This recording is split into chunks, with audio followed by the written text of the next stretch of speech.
Something came from Baltimore. Hi guys, this is Tom Gouker from Something Came from Baltimore, the podcast and the show.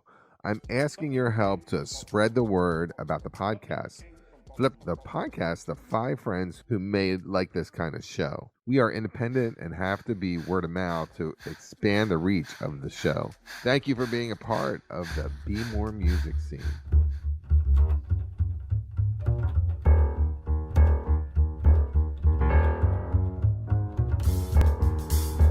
Welcome to Something Came from Baltimore. I am your host, Tom Gouker, and tonight on the phone is a friend of the pod, Lafayette Gilchrist. Lafayette has just released his new recording called Now, and it is a whopper. It's 16 tracks with over 2.5 hours worth of music. It's definitely a multi-play record that you have to take your time with. Now has some greatest hits, re-recorded like this one, Assume the Position, which was featured on my favorite TV show, The Wire. Lafayette Gilchrist's music and The Wire are like a total great match. Both are gritty, quirky, and multi-layered, but with intense integrity that tugs at your soul. How's that? So let's do this. Let's listen to a sample of Assume the Position.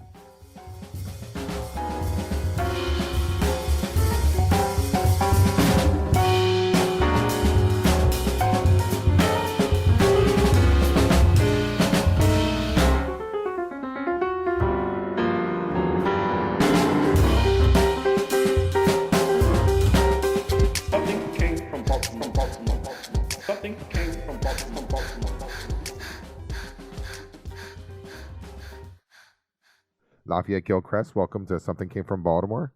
Thank you for having me again, man. Glad to be back. I'm glad to have you on, and I'm glad you finally put out another album. Boy, did you. It's 16 songs, 2.5 hours. Is this a cause and effect of the COVID time period? Like you had more free time on your hands? No, actually, not really. I'm writing quite a bit before the pandemic hit. So, no, not necessarily, but things just seem to line up that way. Quite a bit of material. With COVID, I know that you're still teaching your students and you're doing a lot of online concerts, but how has your year been going? Actually, so far so good, man. I've been really, really blessed. I've been able to keep most of my students. Been doing the virtual lessons. I've been able to keep some work coming in. Been able to do some live streaming concerts. So overall, knock on wood, things have been decent. I can't, I certainly won't complain. One of the songs that I saw on here, you got 16. Some of them are like remakes of past songs, just in different formats. I'm curious about this album, as in, is the first album seems more up tempo on one, and then the other one is a little more mid tempo? Is that done on purpose? Yeah. I mean, I wanted the A side to, for lack of a better word, is cutting and to the point as possible, and then I wanted the B side to express a more lyric side, which kind of started to develop around the time I was writing blues for Freddie Gray. So the B side represents another side of myself that's kind of growing and still developing. So yeah, you're right about that. That was kind of purposely.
the reason that you put on your belly like a snake is that one, it's a crowd pleaser for you. You've performed that probably many times to your. I love the fact that you added it on, and I like the version that you have on this one.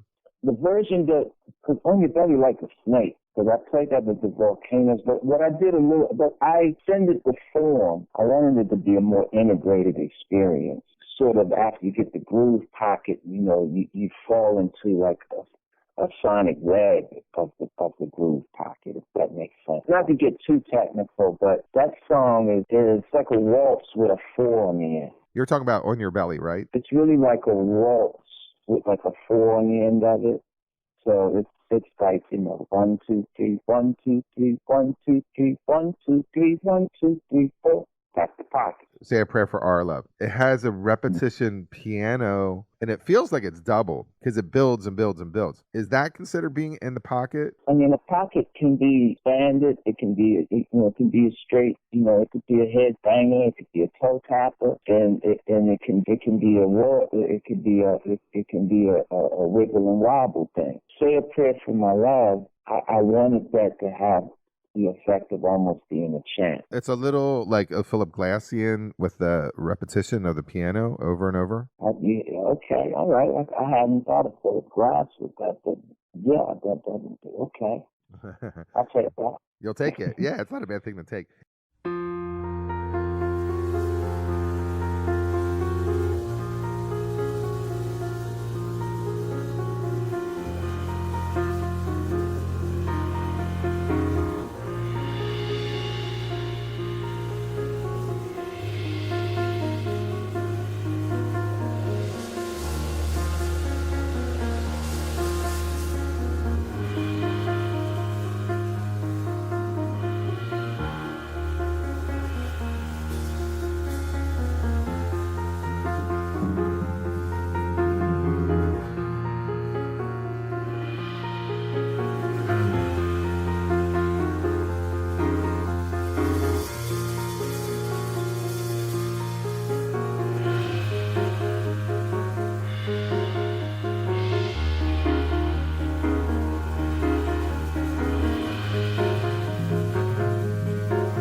Now, one thing about the first album that is interesting is that while each song kind of is up-tempo and kind of, is its own thing, the bass player takes out a bow, Save a Prayer for Our Love, and it kind of changes the whole dynamic of his sound. Feels almost like he's pulling out violin when it's really a bass, and it's a good choice to do that. Like, I remember saw an interview with Ahmad Jamal once. He was really kind of disdainful of the term trio. To him, I think it meant piano and accompaniment. And his concept was always more integrated. I was going for an integrated concept. I didn't want to approach the session like, well, okay, guys, I got songs that are pretty hip, and they go like this, and you guys follow along. But that's not how I ever really approach anything. No. So I'm always trying to have an interactive and integrated experience. And so the idea with the bow is like that, or that's another color that Herman has in his toolkit. And I think you have it linked to like 3 songs in a row. And I was like, oh, you guys must have done this on purpose because it changes the dynamics of what's going on as a whole for the whole album.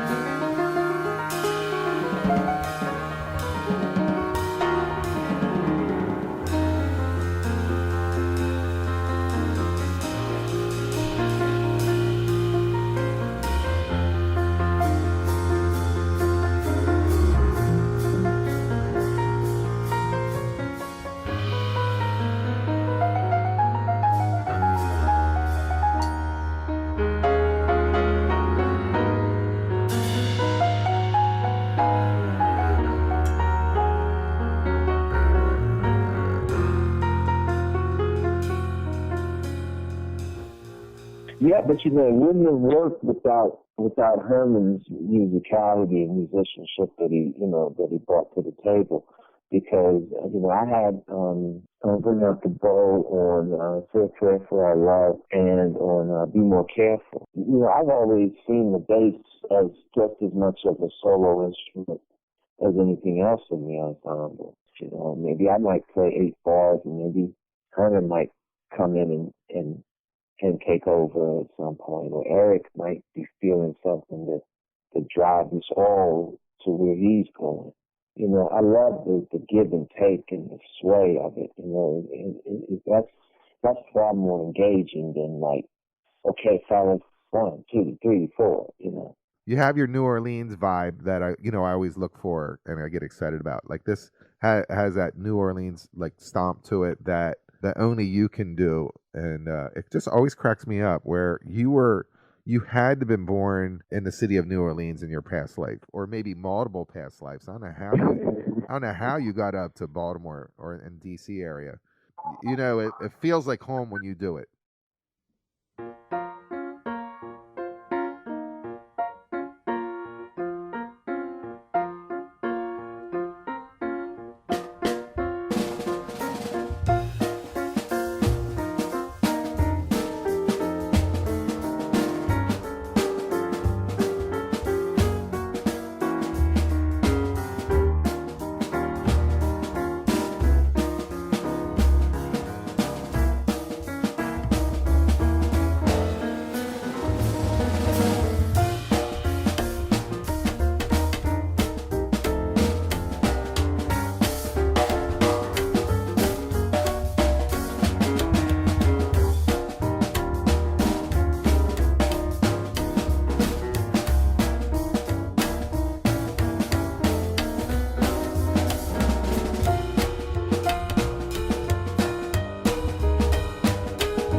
I only been to New Orleans twice. I loved it every time. I remember sitting and seeing 3 trombone players walking down the street playing and thinking to myself, man, I could really live here.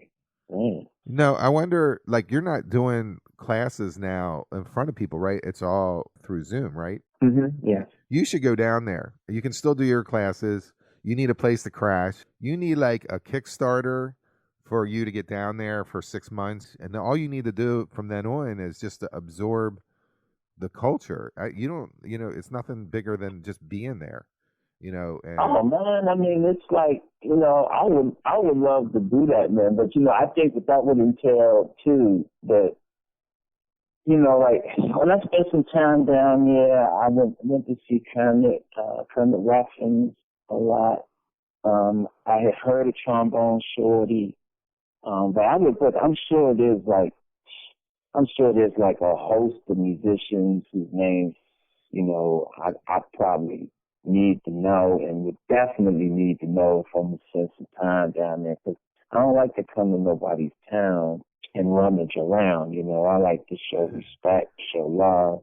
So what I'm hearing you say is that we need this Kickstarter to go for a year. If I had money right now, if I won a lottery, I'd get your ass down there. I would do that for you. It sounds to me you need 6 months is not enough time. You need like a year down there to really be a part of the scene. You gotta hang, man. I'm not trying to do no ethnomusicology project, man. I won't pretend that I intend to stop living. I won't pretend I'm good at forgiving. But I can't hate you, though I have tried.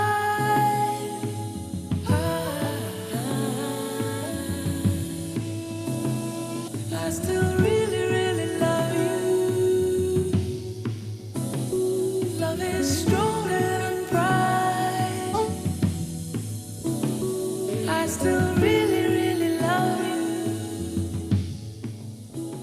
I won't pretend.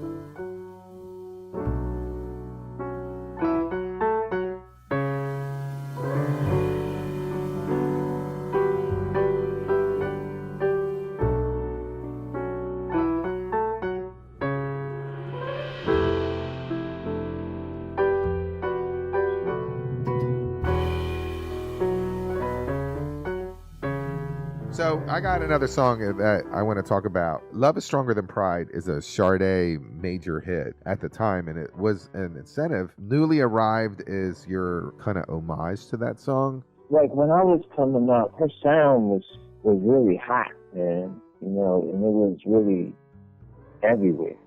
Love is Stronger Than Pride, a great song, man, great message. Newly Arrived just kind of came, you know. That was one of those songs that was one of those like 4 a.m. joints.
Really love talking to you, Lafayette Gilchrist.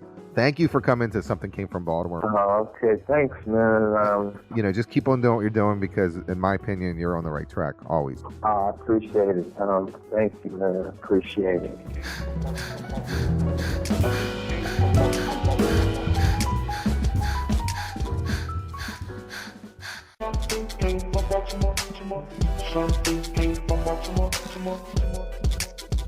Hi, it's Tom Gouker, and I am the host of Something Came From Baltimore.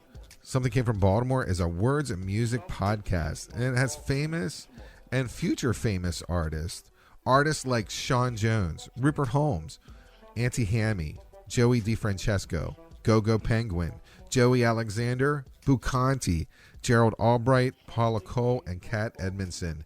It's music that matters. It's music for your ears. Listen and subscribe to Something Came From Baltimore and be a part of that Be More music scene.